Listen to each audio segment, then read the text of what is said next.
I knew the moment he arrived that he would despise me. The carriage wheels crunched over the gravel drive just after dawn, and I stood at the kitchen window with my hands submerged in cold washing water, watching the black horses slow to a halt before the manor. My heart did not race. It simply sank, the way a stone disappears beneath the surface of a lake, silent and inevitable. I had been expecting him for weeks, ever since the letter arrived from London bearing the Ashford family seal. But expectation does not soften the blow of reality. He stepped down from the carriage in a long gray coat, his jaw set, his eyes already scanning the house as though searching for something to condemn.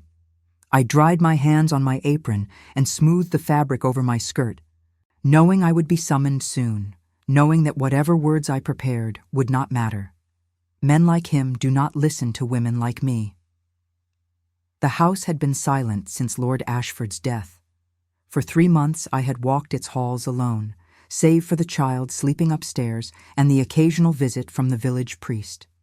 The room still smelled faintly of his tobacco, and I had not moved a single book from his study, not a single cushion from his chair.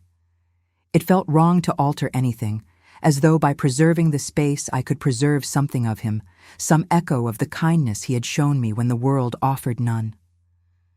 But now his nephew had come to claim what was his, and I understood that my time here was ending. I had no illusions about my place. I was a maid.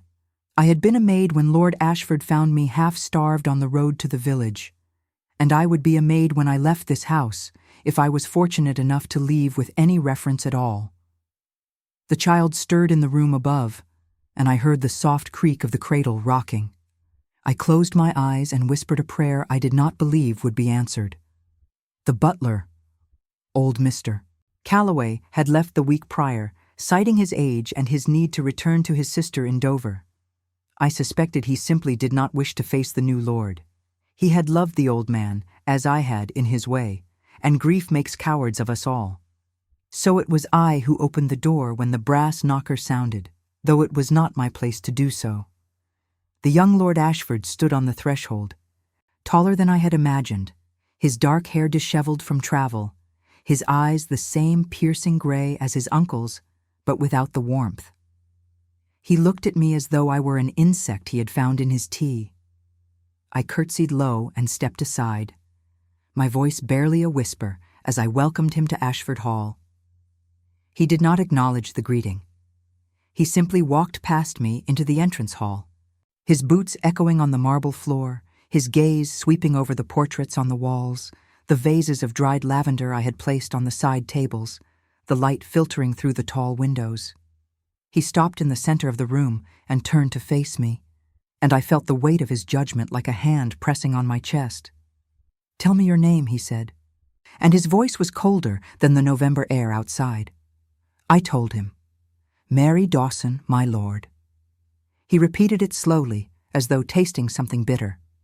"Mary Dawson. And how long have you been in my uncle's employ?" 2 years, my lord."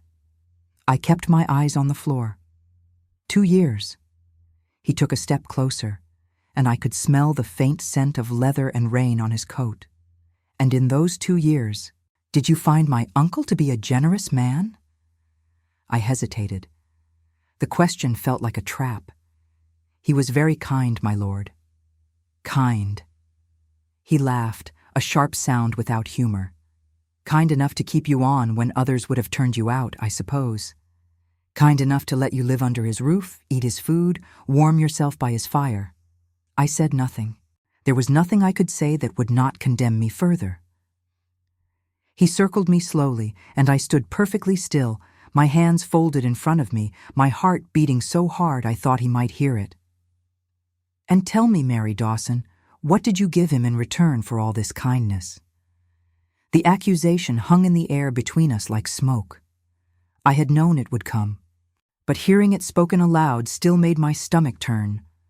I lifted my eyes to meet his, just for a moment, and I saw the anger there, the suspicion, the certainty that he had already decided who I was and what I had done. "I gave him my service, my lord, nothing more." He scoffed. "Nothing more." You expect me to believe that a man of my uncle's age and station kept a young woman in his house out of pure charity? That there was nothing untoward, nothing improper? I felt the heat rise to my cheeks, but I kept my voice steady. Your uncle was a good man. He took me in when I had nowhere else to go. He never asked anything of me that was not right and proper. He stared at me for a long moment, his jaw tight, his hands clenched at his sides. Then he turned away and walked toward the staircase. I will inspect the house, he said. You will prepare a room for me and have supper ready by 7. And Mary? I looked up. Yes, my lord. If I find that you have taken anything, hidden anything, or lied to me about anything, you will be removed from this property before dawn. Do I make myself clear? I nodded, though he was no longer looking at me. He ascended the stairs without another word, and I stood alone in the entrance hall, trembling. I had done nothing wrong. I had loved Lord Ashford as a father, and he had treated me with more dignity than anyone in my life ever had. But I knew that the truth would not save me. The world does not care for the truth when it comes from the mouth of a servant. I wiped my eyes with the back of my hand and returned to the kitchen to prepare his meal, my hands moving through the familiar motions of chopping and stirring while my mind raced. Upstairs, I heard his footsteps moving from room to room, the sound of doors opening and closing, the creak of floorboards. He was searching for something. Evidence, perhaps. Proof of whatever sin he believed I had committed. I wondered if he would find the cradle in the small room at the end of the hall, the room I had kept locked since his arrival. I wondered what he would say when he saw the child. The hours passed slowly, asked. I set the table in the dining room with the fine china that had not been used since the funeral, and I lit the candles even though the sun had not yet set. I wanted everything to be perfect, as though perfection might somehow soften his judgment. When the clock struck 7, I went to the base of the stairs and called up to him that supper was ready. He appeared at the top of the landing a moment later, his expression unreadable, and descended without a word. He took his seat at the head of the table, and I served him in silence, placing the dishes before him with careful hands. He did not thank me. He did not look at me. He simply ate, his eyes fixed on some point beyond the window, his jaw working mechanically. I stood by the sideboard, waiting to be dismissed, my hands folded, my posture rigid. The silence was unbearable. I could hear the ticking of the clock in the hall, the faint crackle of the fire in the hearth, the sound of his knife scraping against the plate. Finally, he spoke. Where is the child? I froze. My breath caught in my throat, and for a moment I could not find my voice. He set down his fork and looked at me directly, his eyes cold and unrelenting. I know there is a child in this house, he said. I heard it crying. Where is it? And who does it belong to? I swallowed hard, my mind scrambling for the right words, the safe words, the words that would not destroy everything. She is upstairs, my lord, in the nursery. His expression did not change. And her mother. I looked down at my hands. I am caring for her, my lord. That is not what I asked. I bit my lip, tasting blood. Her mother is dead, my lord. She died in childbirth. He leaned back in his chair, his fingers drumming on the armrest. And the father? I said nothing. The silence stretched between us, heavy and suffocating. His eyes narrowed. Answer me, Mary. Who is the father of that child? I lifted my chin, and for the first time since he had arrived, I did not look away. Your uncle, my lord. He stared at me, his face draining of color, his hands gripping the arms of the chair. For a long moment, he did not move, did not speak, did not breathe. Then he stood abruptly, the chair scraping loudly against the floor, and pointed at me with a shaking hand. You are a liar, he said, his voice low and venomous. You are a scheming, deceitful liar, and I will see you thrown out of this house before the week is done. I took a step back, my heart hammering, tears stinging my eyes. I am telling you the truth, my lord. He advanced on me, his face twisted with rage. My uncle was an honorable man. He would never have fathered a bastard with a servant.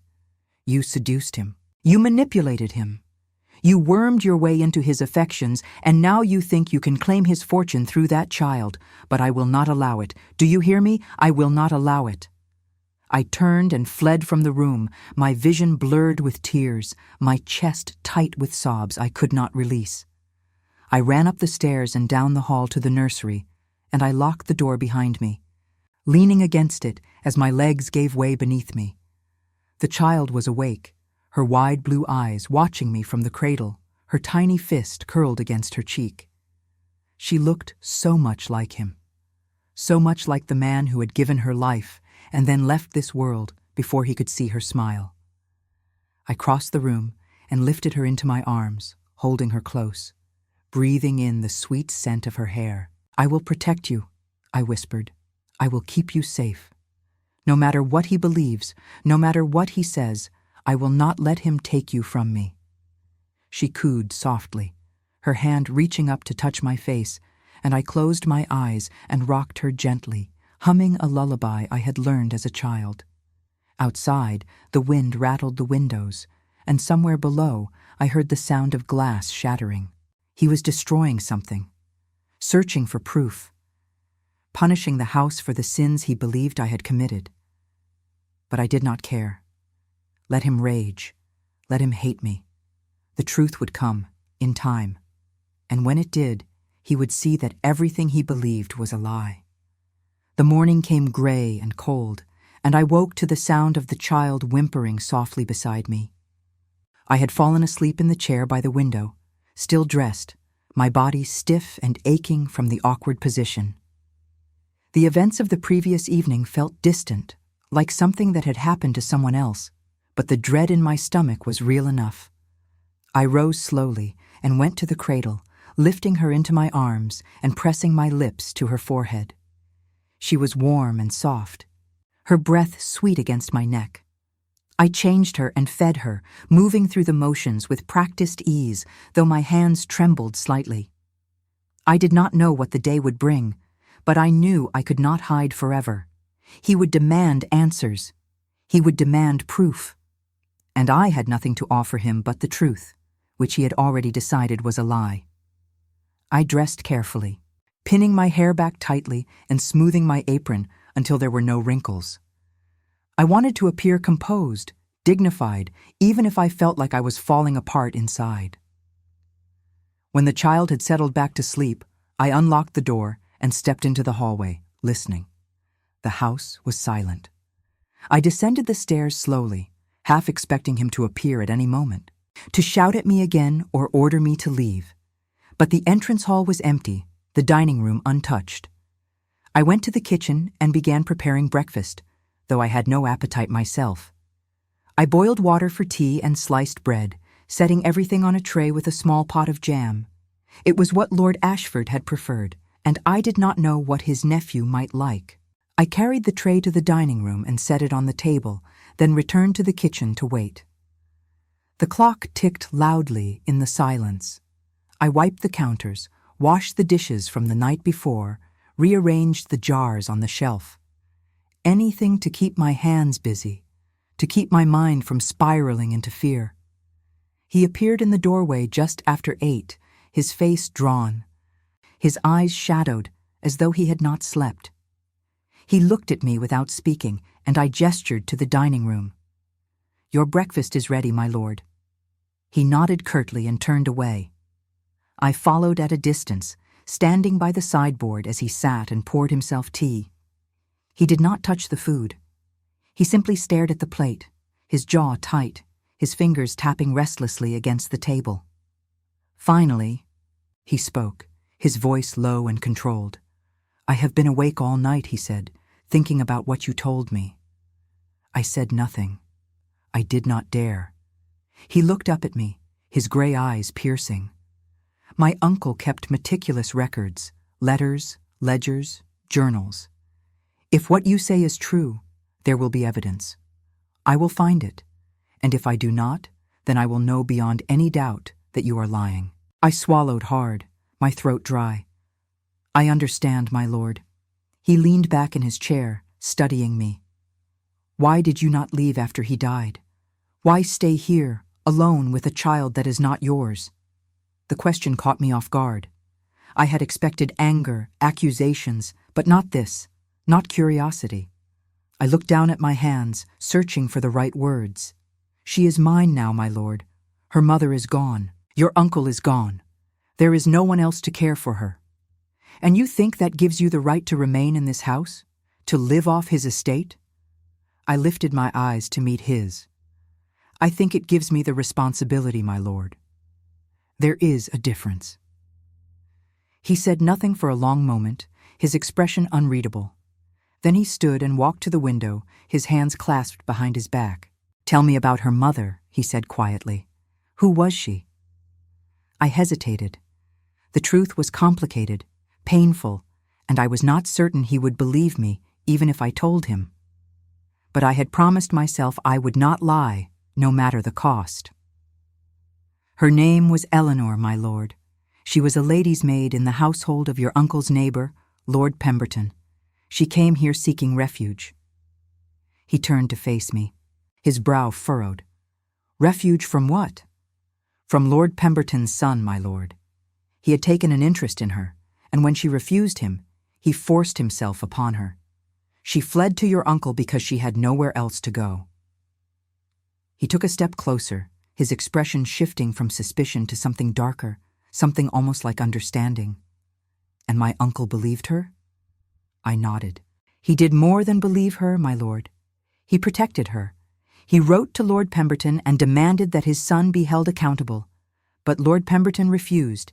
He called Eleanor a liar and a seductress, and he threatened to ruin your uncle's reputation if he did not send her away. But your uncle did not send her away. He kept her here, safe, until the child was born, and then she died. My voice broke on the last words, and I looked away, blinking back tears. He was silent for a long time, his gaze fixed on the floor. When he finally spoke, his voice was softer, almost uncertain. If that is true, then why did my uncle not tell me? Why did he keep this secret? I took a breath, steadying myself. Because he knew you would not approve, my lord. He knew that society would condemn him for it, that his family would be ashamed. But he did not care. He loved that child as though she were his own. He wanted to give her a future, a name, something better than the shame her mother had endured. He turned away again, his shoulders tense. And what of you? What is your place in all of this? I was Eleanor's friend, my lord. I cared for her when she was ill, and when she died, I promised her I would look after her daughter. Your uncle asked me to stay, to raise the child here, and I agreed. I have no family, no other place to go. This house is all I have. He did not respond. He simply stood there, staring out at the gray morning, his hands still clasped behind his back. I could see the struggle in his posture, the war between his suspicion and the possibility that I might be telling the truth. Finally, he dismissed me with a wave of his hand. Leave me, he said. I need to think. I returned to the kitchen, my heart heavy. I had told him everything, laid bare the truth that I had guarded so carefully, and I did not know if it had been enough. I busied myself with small tasks, mending a tear in my apron, polishing the silver, sweeping the floors. The child woke again near midday, and I brought her downstairs, carrying her in my arms as I moved through the house. She was a quiet baby, content to watch the world with wide, curious eyes, and I spoke to her softly as I worked, telling her stories about her mother, about the man who had loved them both. I was in the parlor, dusting the mantelpiece, when I heard his footsteps behind me. I turned, startled, and found him standing in the doorway, his gaze fixed on the child in my arms. She looked back at him, unafraid, her tiny hand reaching out toward him. He did not move. He simply stared, his expression unreadable, and I held my breath, waiting. May I? He said quietly, and it took me a moment to understand what he was asking. I nodded and stepped forward, carefully transferring the child into his arms.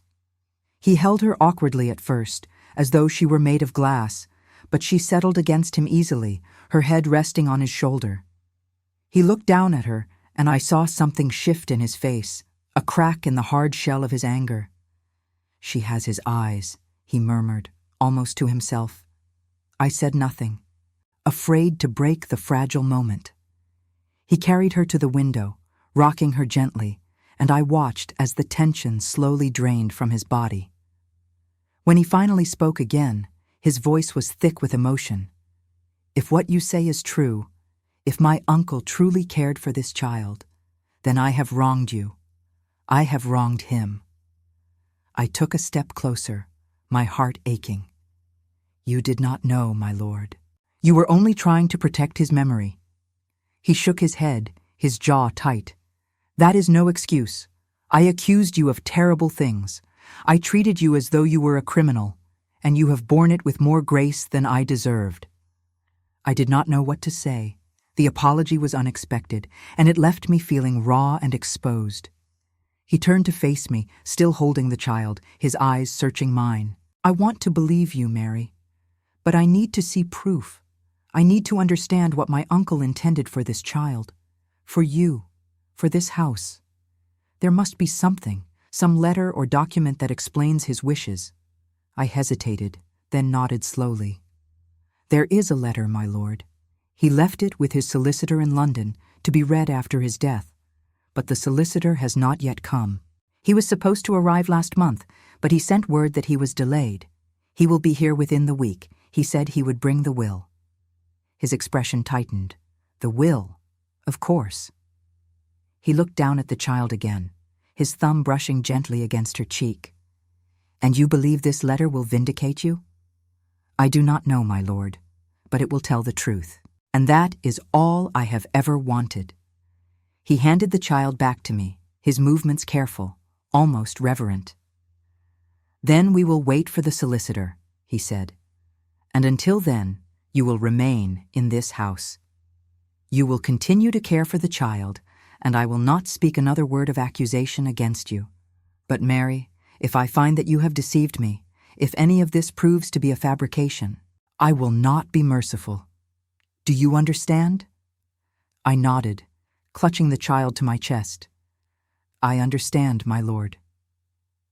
He left the room without another word, and I stood there, trembling, the weight of his conditional trust pressing down on me like a stone. I had won a reprieve, but it was fragile, temporary.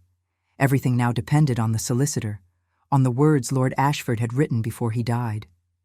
I could only pray that they would be enough to prove what I had said, to protect the child, to secure the future he had wanted for her.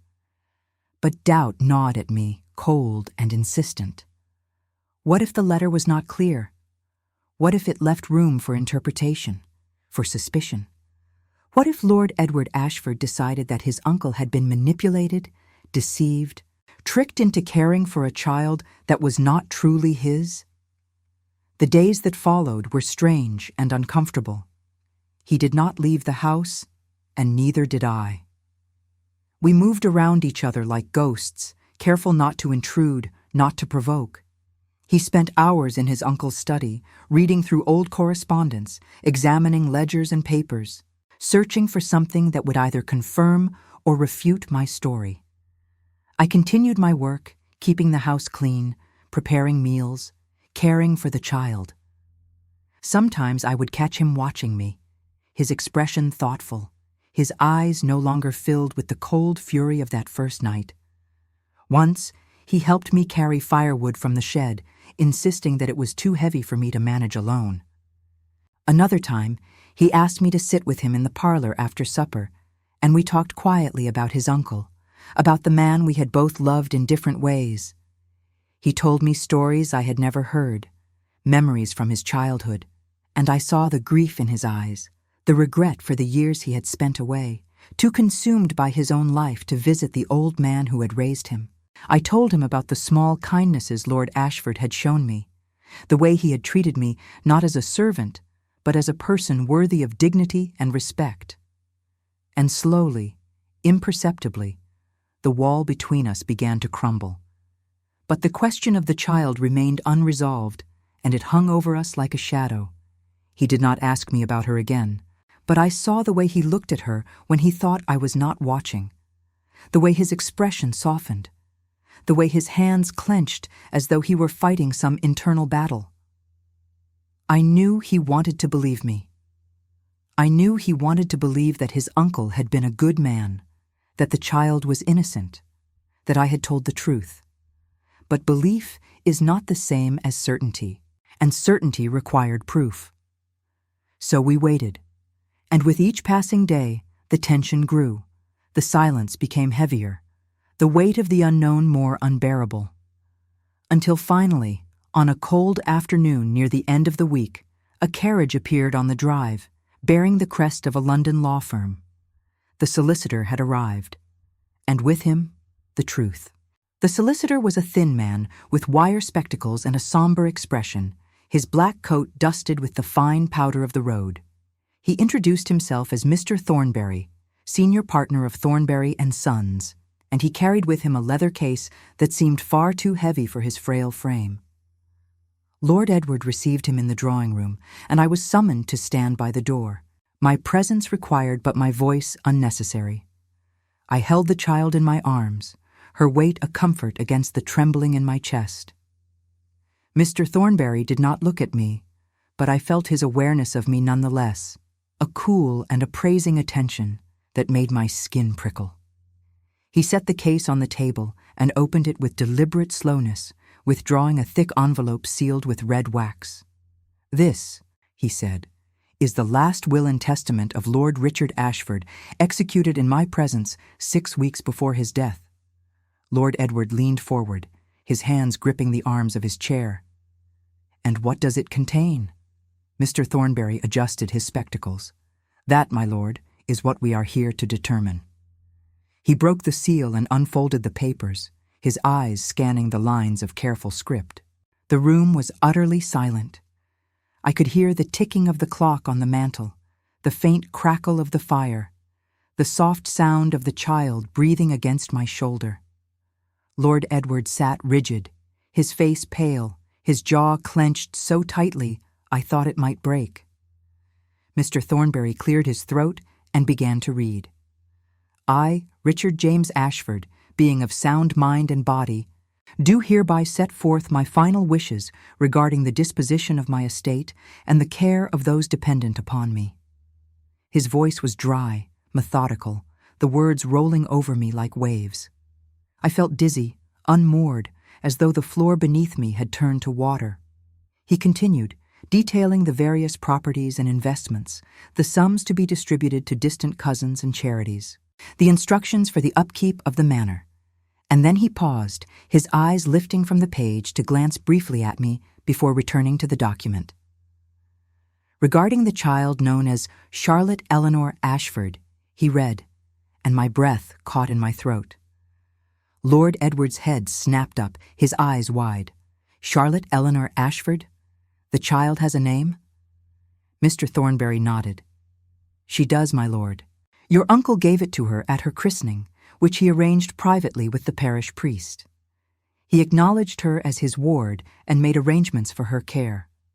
I felt tears burning behind my eyes, but I blinked them back, afraid to show any emotion, afraid to breathe too loudly and break the fragile moment.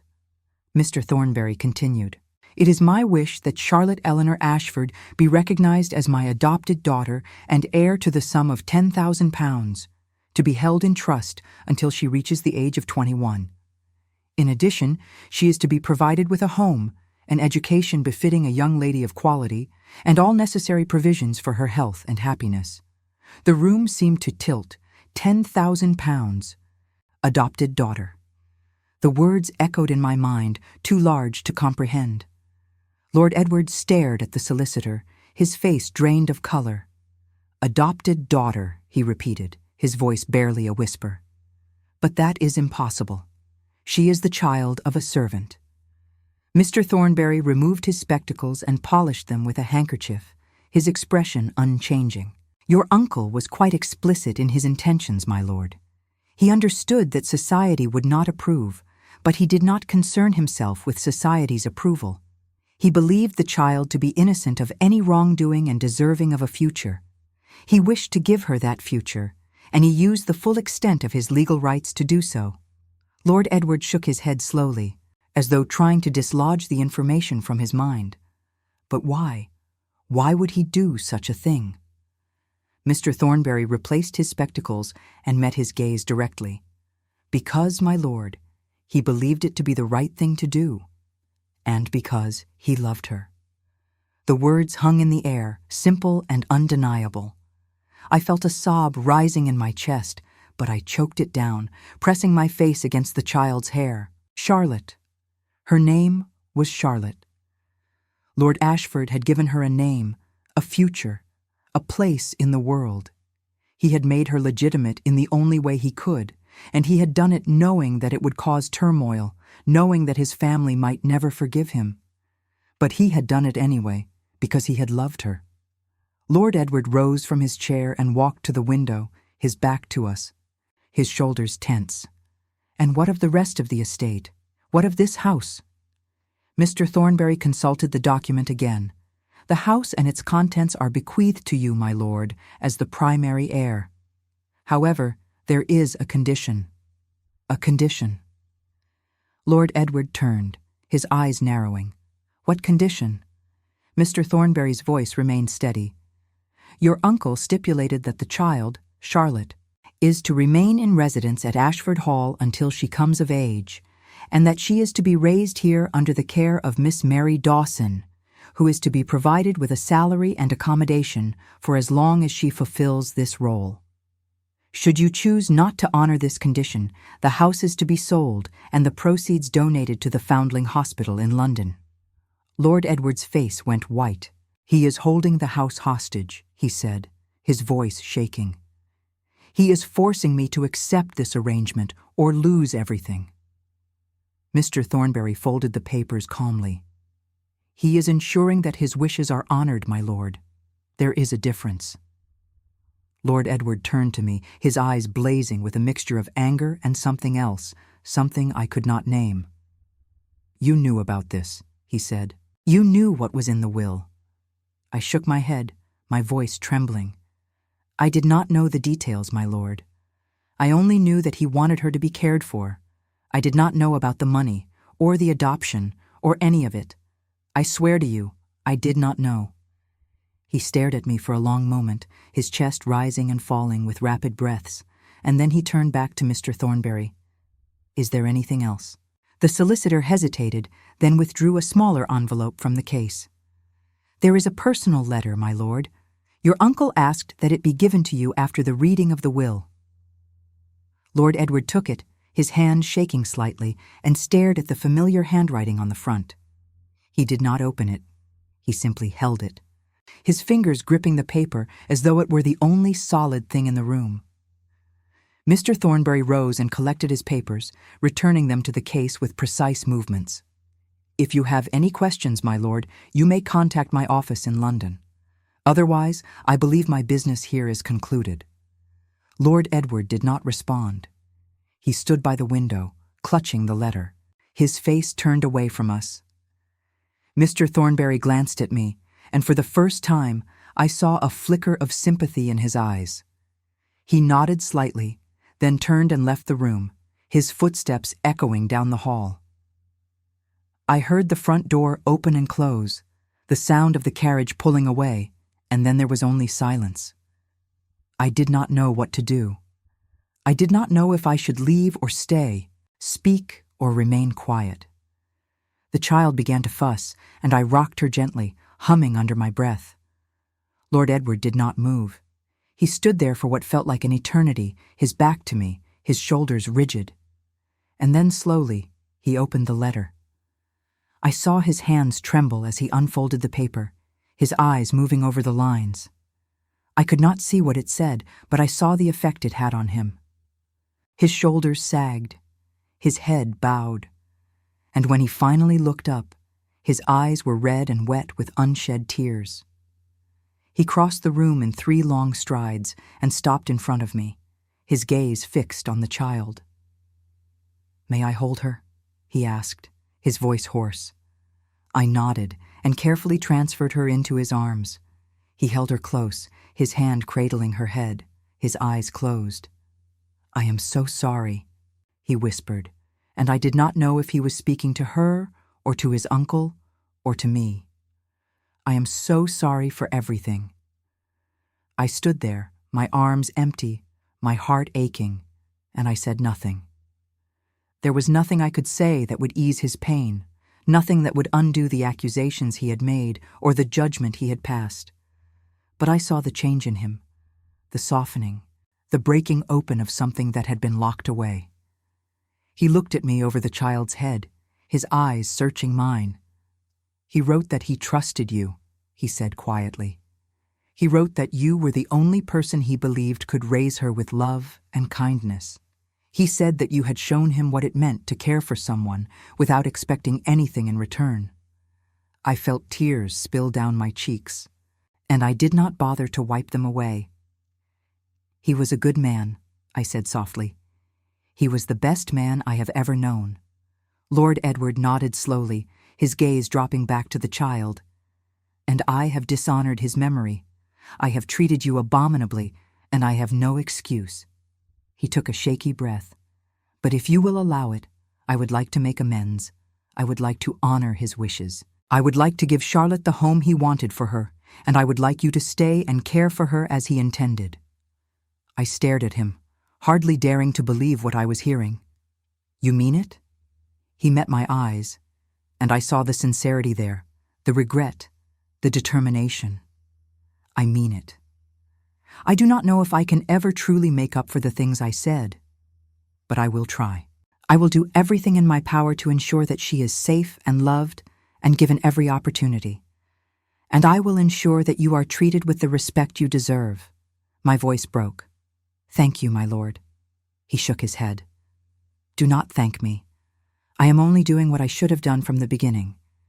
He handed the child back to me, his movements gentle, and stepped back. "I need some time alone," he said. "But we will speak more tomorrow. We will make plans. We will decide how best to move forward." I nodded, clutching Charlotte to my chest, and left the room. I climbed the stairs slowly, my legs weak, my mind reeling. Everything had changed. In the space of an hour, my entire world had shifted. I was no longer a servant living on borrowed time, no longer a woman accused of scheming and lies. I was the guardian of a child who had been recognized, legitimized, given a future. And the man who had despised me now looked at me with something that resembled respect. I reached the nursery and sank into the chair by the window, holding Charlotte close, rocking her gently as the afternoon light faded into evening. I thought of Lord Ashford, of the kindness he had shown me, of the way he had fought for this child, even when it cost him the approval of his world. He had known that his nephew would be angry. He had known that society would condemn him. But he had done it anyway, because he believed it was right. And now, because of him, Charlotte had a chance. She would grow up in this house, surrounded by beauty and warmth. She would be educated. She would be loved. She would never know the hunger and desperation that had defined my own childhood. And I would be here to protect her, to guide her, to ensure that she became the woman her mother had dreamed she could be. The door creaked open, and I looked up to see Lord Edward standing in the doorway. He did not enter, but he lingered there, his expression uncertain. "I thought you might need this," he said, and he held out a small object. I squinted in the dim light and realized it was a silver rattle, tarnished with age. "It was mine," he said quietly. "When I was a child, my uncle kept it all these years. I thought perhaps Charlotte might like to have it." I took it from him, my fingers brushing against his, and I felt a warmth spread through my chest. "Thank you," I said softly. He nodded and turned to leave, but I called after him. "My lord?" He paused, looking back at me. "You are not your uncle," I said, "but I think he would be proud of the man you are becoming." He stared at me for a long moment, his eyes glistening, and then he smiled, a small, sad smile that did not quite reach his eyes. "I hope so," he said. "I truly hope so." And then he was gone, and I was alone again with the child and the silver rattle and the quiet certainty that everything somehow was going to be all right. The weeks that followed were filled with a strange and tentative peace. Lord Edward did not leave Ashford Hall, and I began to understand that he had no intention of returning to London any time soon. He spent his mornings in the study, managing correspondence and estate matters, and his afternoons wandering the grounds or sitting in the library with a book he rarely seemed to read.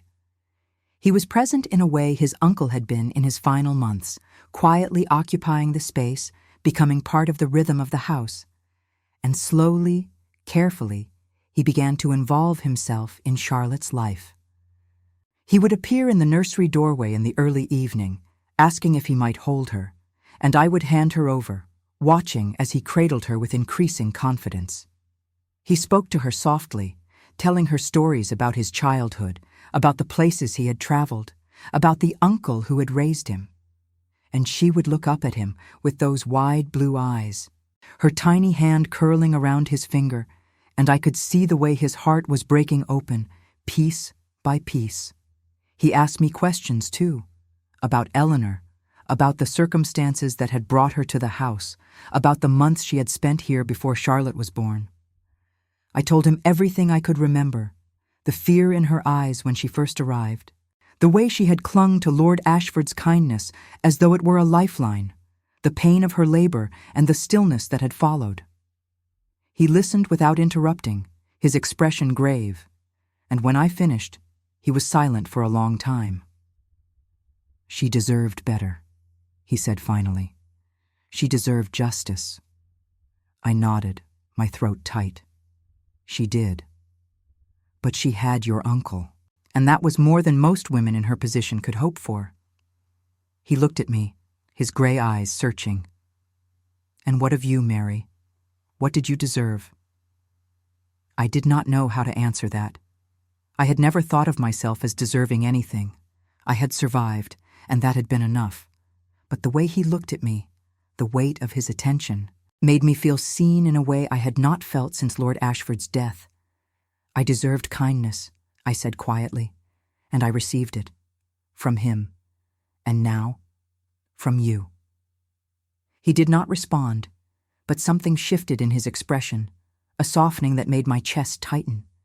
He rose and crossed to the window, his hands clasped behind his back. "I have been thinking," he said, "about what my uncle wrote in his letter. He said that you had shown him what it meant to care for someone without expecting anything in return. I did not understand what he meant at first. I thought it was simply his way of saying that you were loyal. But it is more than that, is it not?" I hesitated, unsure of what he was asking. "I cared for him because he was kind to me, my lord, because he treated me as though I mattered." He turned to face me, his gaze intense. "And you expect nothing from me? Nothing beyond what was outlined in the will?" I felt my cheeks flush. "I expect nothing, my lord. I am grateful to have a place here, to be able to care for Charlotte. That is all I have ever wanted." He studied me for a long moment, and I could not read the expression on his face. "You are a remarkable woman, Mary Dawson," he said quietly. "And I am beginning to understand why my uncle valued you so highly." The days grew shorter, and the first snow fell just before Christmas. Lord Edward ordered the house to be decorated, something that had not been done since his uncle's death, and I spent an afternoon hanging garlands of holly and ivy in the entrance hall while Charlotte watched from her cradle. He helped me, standing on a chair to reach the higher places, and we worked in companionable silence, the tension that had once defined our interactions now replaced by something gentler, something almost like friendship. On Christmas Eve, he surprised me by asking me to join him for supper in the dining room.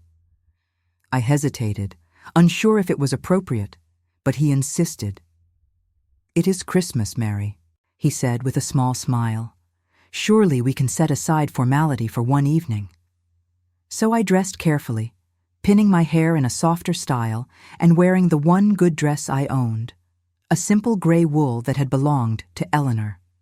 When I entered the dining room, I found the table set with candles and the fine china, and Lord Edward standing by the fire, dressed in his dark coat, his expression warm. He pulled out a chair for me, and I sat, feeling strangely out of place and yet oddly at ease. He poured wine into 2 glasses and handed one to me, then raised his own. "To my uncle," he said quietly, "and to the people he loved."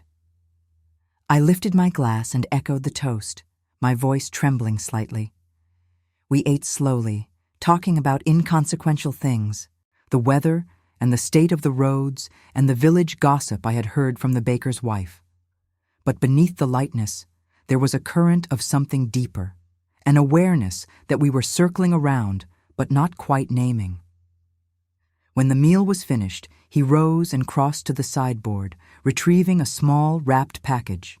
He returned to the table and set it in front of me, his expression suddenly shy.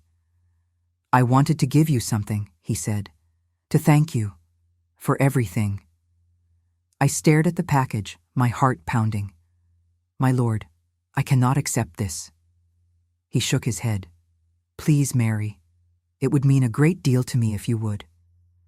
I unwrapped it carefully, my hands shaking, and found inside a small leather-bound book. The cover was embossed with gold lettering, and when I opened it, I saw that it was a collection of poetry. I looked up at him, my eyes stinging with tears. "It is beautiful," I whispered. He smiled, a genuine smile that softened his entire face. "I remembered you once mentioned that you enjoyed reading. I thought perhaps you might like this. It belonged to my mother." I clutched the book to my chest, overwhelmed. "Thank you, my lord. This is the kindest gift I have ever received." He reached across the table and covered my hand with his touch warm and steady. "You deserve kindness, Mary. You deserve far more than you have been given, and I intend to see that you receive it." I looked down at his hand on mine, feeling the weight of his words, the promise in them. Something was changing between us, something I did not fully understand but could not deny.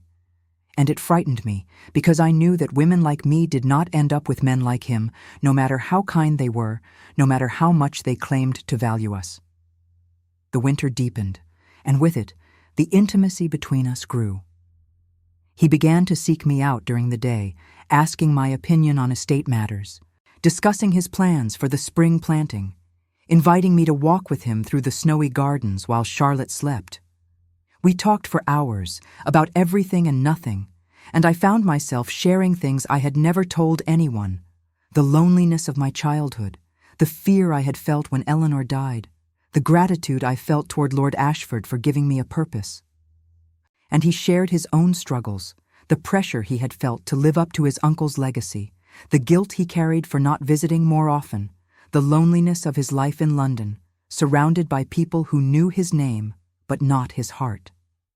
We were 2 lost souls finding comfort in each other, and I did not know if that was enough to build something lasting, but I found myself hoping, despite everything, that it might be.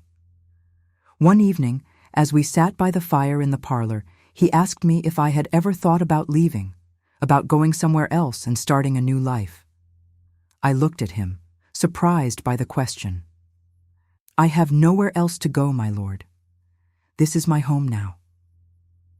He leaned forward, his elbows on his knees, his hands clasped together.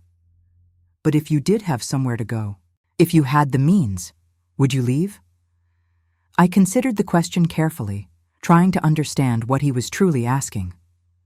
"If I thought Charlotte would be better off without me," I said slowly, "then yes, I would leave. But I do not believe she would be, and I do not believe I would be either." He nodded, his gaze dropping to the floor. "I have been thinking about the future," he said quietly, "about what is best for Charlotte, and for you. And I have come to realize that what my uncle wanted, what he outlined in his will, is not enough. She deserves more than a trust fund and a place to live. She deserves a family. My heart clenched. She has me, my lord. I know, he said, and he looked up at me, his eyes filled with something I could not name. But she deserves more than that. She deserves a father. And you deserve more than to spend your life in service to a child that is not yours. I felt a lump rise in my throat. She is mine, I whispered. In every way that matters, she is mine.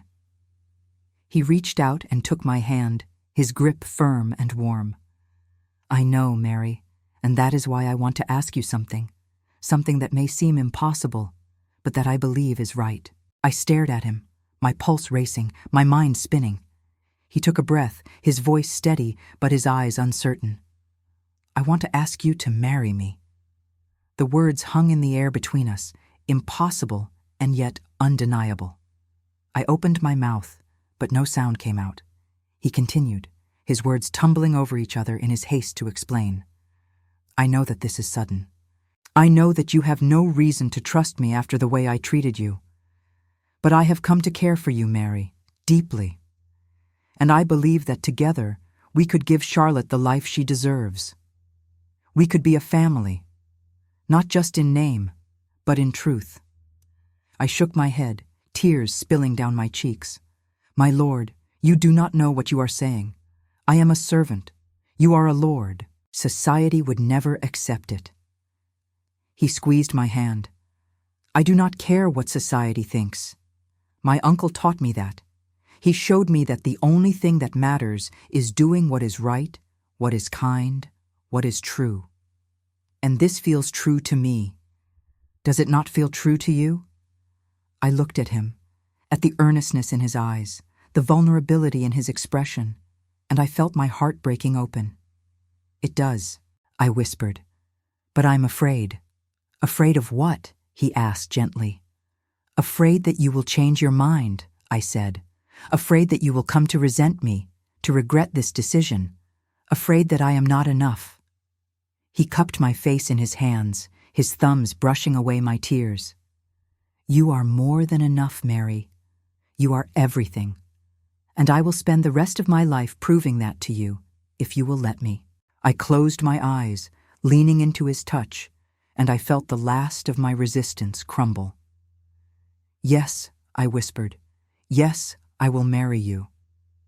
He pulled me into his arms, holding me close, and I felt the steady beat of his heart against my cheek, the warmth of his body, the certainty that, against all odds, I had found a place where I belonged. We stayed like that for a long time, wrapped in each other, while the fire burned low and the snow fell softly outside. And for the first time in my life, I allowed myself to believe that happiness was not something reserved for other people, but something I, too, could hold in my hands. The announcement of our engagement sent shockwaves through the village and beyond. Lord Edward's solicitor arrived with documents to be signed, his expression carefully neutral, though I saw the flicker of disapproval in his eyes. Letters came from distant relatives, some congratulating, others expressing outrage, demanding that Lord Edward reconsider, warning him that he was destroying the family name. He read each one with a calm detachment, then tossed them into the fire. They do not matter, he said to me one evening as we sat together in the study. The only people who matter are in this house. But I knew that it was not so simple. Society had long claws, and they would reach for us no matter how much we tried to ignore them. Still, I let myself hope. Lord Edward arranged for the banns to be read, and we planned a small private ceremony in the estate chapel. I had no family to invite, no friends beyond the few villagers who had shown me kindness, but Lord Edward insisted on making it a celebration. He ordered new dresses for Charlotte and me, and he filled the chapel with flowers, white roses, and winter jasmine that glowed in the candlelight. On the morning of the wedding, I stood in front of the mirror in my room, hardly recognizing the woman staring back at me. The dress was simple but elegant, ivory silk with delicate lace at the sleeves and collar, and my hair was pinned up with small pearls that had belonged to Lord Edward's mother. I looked like a lady. I looked like someone who belonged in this house, in this life. But beneath the surface, I was still the frightened girl who had been found on the roadside, still the servant who had scrubbed floors and washed dishes and kept her head down. I did not know if I would ever truly feel worthy of this, but I was determined to try. Charlotte was in my arms, dressed in a tiny gown of white lace, and she gurgled happily, her fingers reaching for the pearls in my hair. "You are going to have a father," I whispered to her. "And I am going to have a husband. And we are going to be a family." The words felt fragile, like glass that might shatter at the slightest touch. But they were mine, and I held them close. There was a knock at the door, and I turned to see Lord Edward standing there, dressed in a dark coat and silver waistcoat, his eyes wide as he looked at me. "You are beautiful," he said softly. I felt my cheeks flush. "Thank you, my lord." He crossed the room and took my hand. "Edward," he said gently, "my name is Edward, and from this day forward you are not to call me anything else." I smiled, my heart full. "Edward," I repeated. He leaned down and kissed my forehead, his lips warm and tender. "Are you ready?" I nodded, clutching Charlotte to my chest. "I am ready." The chapel was small and intimate, filled with the soft glow of candlelight and the scent of flowers. The priest stood at the altar, his worn prayer book open in his hands, and Edward waited for me at the end of the aisle, his expression tender and unguarded. I walked slowly, Charlotte in my arms, my heart pounding so hard I thought everyone must hear it.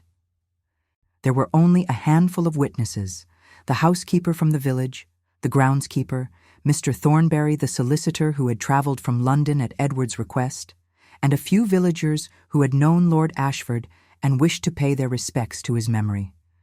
But their presence faded as I reached Edward's side, and he took my hand, his fingers warm and steady.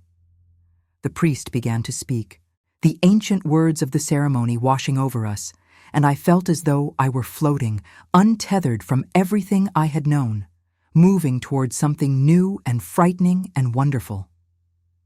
When it came time for the vows, Edward's voice was clear and strong. "I, Edward James Ashford, take you, Mary Elizabeth Dawson, to be my wife." And when it was my turn, I spoke the words I had never imagined I would say, my voice trembling but sure. "I, Mary Elizabeth Dawson, take you, Edward James Ashford, to be my husband." The priest pronounced us man and wife, and Edward leaned down and kissed me, soft and brief and filled with promise. Charlotte cooed between us, and he laughed, a sound of pure joy, and took her from my arms, lifting her high. "You have a family now, little one," he said, his voice thick with emotion. "A mother and a father who will love you always." I felt tears streaming down my face, and I did not try to stop them. Mr. Thornbury approached, his expression still formal, but his eyes warmer than they had been. "Lady Ashford," he said, and I started at the title. "It will take some getting used to, I imagine."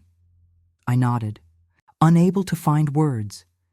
He handed Edward a document, the marriage certificate, and Edward signed it with a flourish, then passed it to me.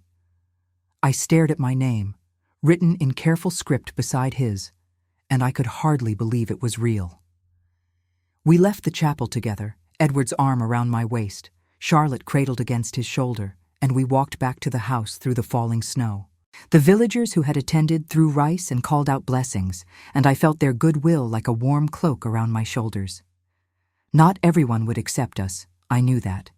But these people, who had known Lord Ashford and respected his memory, they understood, and that was enough. The wedding breakfast was simple but lovely, laid out in the dining room with all the care Edward had insisted upon. There was roasted chicken and fresh bread, winter vegetables glazed with honey, and a cake that the baker's wife had made as a gift. We ate and laughed and toasted to Lord Ashford's memory, and for a few hours the weight of the world lifted, and I allowed myself to simply be happy. Edward kept his hand on mine throughout the meal, his thumb brushing gently against my skin, and every time I looked at him, I found him already watching me, his eyes filled with something that made my breath catch. When the guests had departed and the house fell quiet, he led me upstairs, Charlotte asleep in the crook of his arm. We settled her in the nursery, tucking her into the cradle with the silver rattle he had given her, and we stood together for a moment, watching her sleep. "She is ours now," he said softly. "Truly ours." I leaned against him, his arm wrapping around my shoulders. "I never thought I could have this," I whispered. "A family, a home, a life that was mine." He pressed a kiss to the top of my head. "You have always deserved it, Mary. You were simply waiting for the right moment to claim it." We retired to the room that had been prepared for us, the master chamber that had once belonged to Lord Ashford. Edward had insisted on having it redecorated, removing the heavy dark furniture and replacing it with lighter pieces, cream and gold and soft blue. There were flowers on the dressing table, white roses like the ones in the chapel, and a fire burned brightly in the hearth. He closed the door behind us, and suddenly the enormity of the moment struck me. I was his wife. This was my room, my life, my future, and I did not know how to be any of those things. Edward must have seen the fear in my eyes, because he crossed to me and took my hands in his. "We do not have to do anything tonight," he said gently. "We can simply be together. We can talk or sit by the fire or sleep, whatever you need." I looked up at him. This man who had been so cold and cruel when we first met, who had accused me of terrible things, and who had somehow transformed into the person I trusted most in the world. "I need you," I said, my voice barely a whisper. "I need to know that this is real." He cupped my face in his hands and kissed me, slow and deep, and I felt the last of my fear melt away. "This is real," he murmured against my lips. "I promise you, this is real." The weeks that followed were some of the happiest of my life. Edward and I fell into a rhythm, learning each other, discovering the small joys of shared days and quiet nights. He taught me to ride, patient and encouraging as I struggled to stay balanced in the saddle, and I taught him how to soothe Charlotte when she fussed, showing him the lullabies and gentle touches that calmed her. We took long walks through the estate, his hand warm in mine, and we made plans for the future, the repairs that needed to be made to the tenant cottages, the gardens we would plant in the spring, the education we would provide for Charlotte as she grew. He spoke of traveling, of showing me the places he had seen, Paris and Rome and the mountains of Switzerland, and I listened with wonder, hardly able to imagine a life so full of possibility. But even in the midst of happiness, there were shadows. Letters continued to arrive from London, from members of Edward's family and his social circle, expressing shock and disapproval.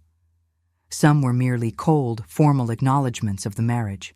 Others were openly hostile, accusing him of bringing shame upon the family name, of degrading himself by marrying so far beneath his station. He read them all and burned them, his expression dark, but I saw the way they weighed on him. The tension in his shoulders, the tightness around his eyes. One evening, as we sat together in the parlor, I asked him if he regretted it. He looked at me, startled. "Regret marrying you? Never. But I know it has cost you," I said quietly. "Your family, your friends, your place in society." He set down the book he had been pretending to read and moved to sit beside me on the sofa, taking my hand. "Mary," he said, his voice firm, "I have gained far more than I have lost. I have a wife who is kind and brave and true. I have a daughter who fills my days with joy. I have a life that has meaning, that is built on something real rather than the empty posturing of people who care more about appearances than substance. If that has cost me a few invitations to balls I never wanted to attend, then I consider it a fair trade." I leaned against him, my head on his shoulder. "I just do not want you to wake up one day and resent me." He tilted my chin up, forcing me to meet his eyes. "I will never resent you," he said. "And if anyone tries to make you feel as though you do not belong, as though you are not worthy of this life. They will answer to me. Do you understand?" I nodded, tears stinging my eyes, and he kissed me gently. "Good. Now, let us speak of happier things. Tell me what you think of the new curtains for the drawing room." Spring came slowly, melting the snow and coaxing green shoots from the cold earth. Charlotte grew, her eyes bright and curious, her laughter filling the house. Edward hired a governess, a kind older woman named Mrs. Pemberton, who had no connection to the scandal that had brought Eleanor to us, and together we began to plan Charlotte's education. Edward was determined that she would have every advantage, that she would grow up knowing she was loved and valued, that the circumstances of her birth would not define her future. And I was determined to ensure that she knew the truth about her mother, about the woman who had given her life and loved her even in the midst of fear and pain. We planted a garden in Eleanor's memory, a small plot near the chapel where roses bloomed in the summer, and we took Charlotte there often, telling her stories about the woman she would never know but who had wanted so much for her.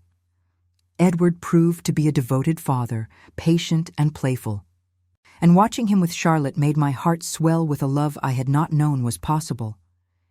He was everything I had hoped for and more, a partner, a friend, a man who saw me not as a servant but as an equal. But life is never without its trials. In late spring, a letter arrived that Edward read with a troubled expression. It was from Lord Pemberton, the man whose son had assaulted Eleanor, demanding a meeting.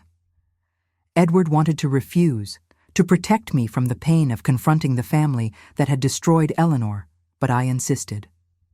"We need to face this," I said, "for Eleanor, for Charlotte." So he agreed, and we traveled to Lord Pemberton's estate, a cold and imposing manor that felt nothing like the warmth of Ashford Hall.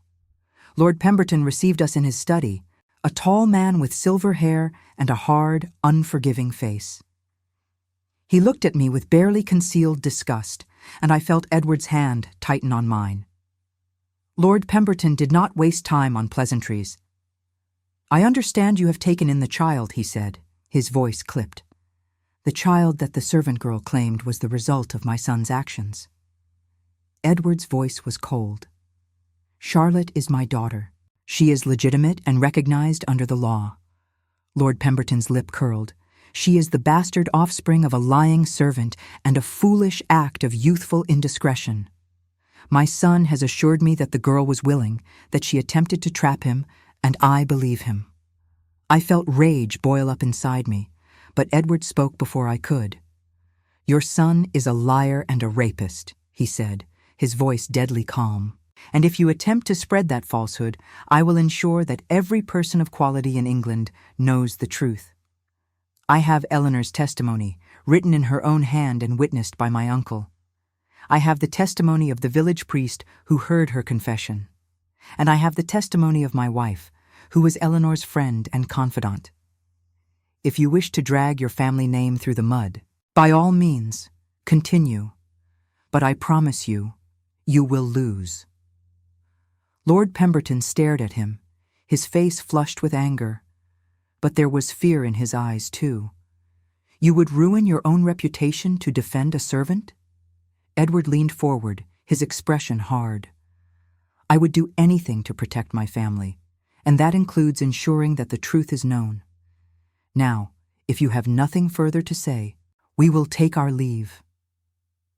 He stood, pulling me up with him, and we walked out of that cold, dark house into the sunlight. I was shaking, but Edward's arm was steady around me. "It is over," he said quietly. "He will not trouble us again." And he was right. We never heard from Lord Pemberton again, and the rumors that had circulated about Eleanor faded, replaced by new scandals, new gossip. Life moved on, as it always does, and we moved with it, building our family, our home, our future. Charlotte grew into a bright and spirited child, full of questions and laughter, and Edward and I grew deeper in our love, finding in each other a partnership that was stronger than any scandal, any disapproval, any obstacle the world might place in our path. We were not perfect. There were arguments and misunderstandings, moments of doubt and fear. But we faced them together, and we came through stronger, more certain of what we had built. Years passed, and Ashford Hall became a place of joy and warmth, filled with the sounds of Charlotte's laughter and the voices of the children we welcomed into the world, a son and then a daughter, each one loved and cherished. We never forgot Lord Ashford, the man who had made all of this possible, and we taught our children about him, about his kindness and his courage, about the way he had chosen love over convention and truth over appearances. And we taught them about Eleanor, too, about the woman who had been wronged but who had never given up, who had fought for her child, even in the face of death. Our family was unconventional, born of scandal and sorrow, but it was ours, and it was real, and it was filled with a love that transcended the boundaries society tried to impose. Edward never regretted his choice, and neither did I. We had found each other in the midst of grief and accusation, and we had built something beautiful from the ashes. We had honored the legacy of the man who had believed in us, and we had given Charlotte the future he had dreamed of for her. She grew into a remarkable young woman, intelligent and compassionate, and when the time came, she married a man who loved her for who she was, not for her fortune or her name. And she raised her own children with the same values we had instilled in her. The belief that kindness matters more than status, that love is stronger than judgment, that the truth will always, eventually, come to light. I am an old woman now, my hair silver, my hands gnarled with age, but when I look back on my life, I have no regrets. I think of the frightened girl I once was, standing at the kitchen window, watching Edward's carriage arrive, certain that my world was ending. And I marvel at how wrong I was. My world was not ending. It was beginning. Edward is gone now, taken by a fever last winter, and the grief is sharp and deep. But I carry him with me in every memory, every laugh, every moment of joy we shared. Charlotte sits with me often, her own children playing at our feet, and she asks me to tell her stories about her grandfather, about her mother, about the love that brought us all together. And I tell her, my voice soft but steady, about the man who accused me of scheming for his fortune, who believed I was a liar and a manipulator, and who became the greatest love of my life. I tell her about the will that changed everything, about the truth that set us free, about the family we built from the ruins of scandal and sorrow.